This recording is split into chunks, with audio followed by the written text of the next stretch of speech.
I mentioned the other day that on CNN, there were two women who were railing against Trump.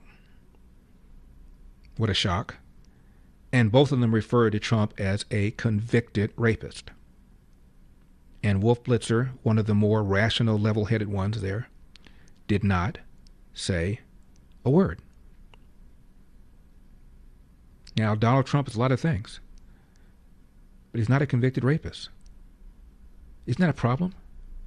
No correction, no nothing. I don't know how many people watch that program. Their ratings have been falling. So maybe half a dozen people heard it. Who knows? So let me finish the comment made by this Democratic strategist named Aisha Mills on CNN. She began, quote, "My first reaction is that we have long known that Donald Trump has revered the Nazis. He has revered Hitler. He's read his book. He used to say he had it on his nightstand.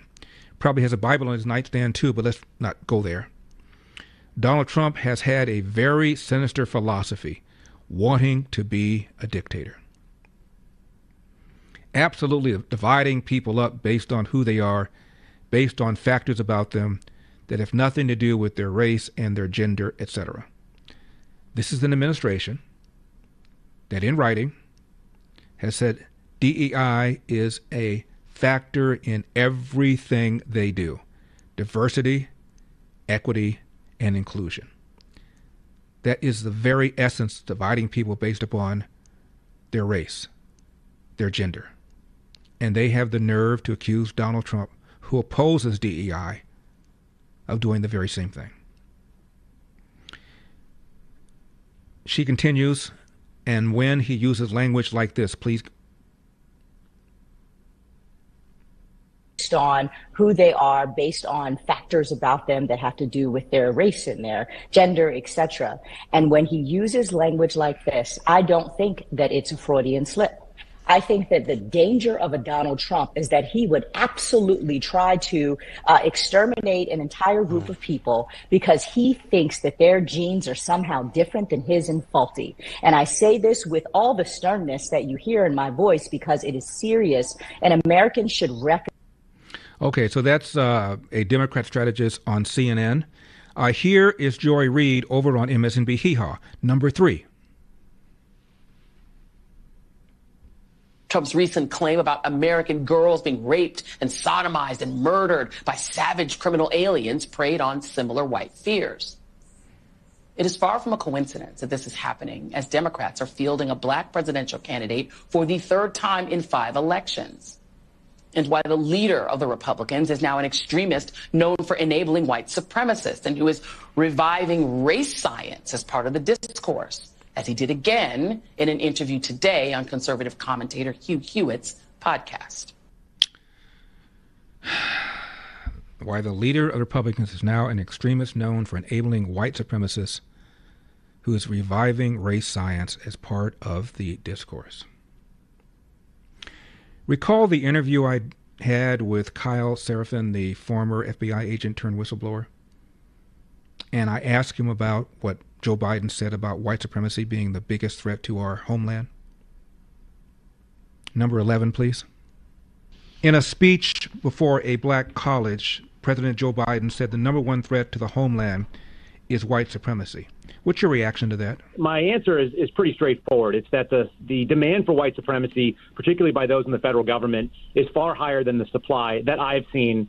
And I was someone who worked on surveillance for 3 years on counterterrorism cases. So we went all over the country. My team came out of Washington, D.C., and we would go look at and watch and theoretically, dig up information on folks who were engaged in white supremacy. The average white supremacist that the FBI is investigating, by my estimation, is someone who's between the ages of like 18 and 24 years old. He's a Caucasian male. He's probably wearing boat shoes and khaki shorts. He's got a polo shirt on, and he's getting a Starbucks latte. And he's probably being racist on Reddit or on wherever else the forums are that he's playing on. And that's essentially what we see. What we don't see are people that are trying to be violent or doing anything particularly dangerous. Mm-hmm. And I have absolutely no idea why that's not protected by the First Amendment, even though they may be terrible people, they have awful ideas. They're not doing anything illegal. And so I don't agree with Joe Biden.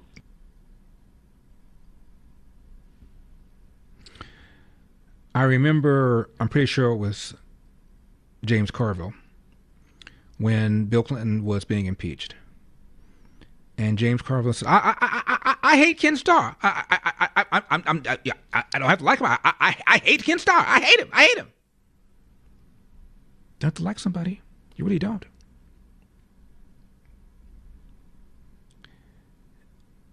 I'm at the RNC, Milwaukee, and this man interviews me.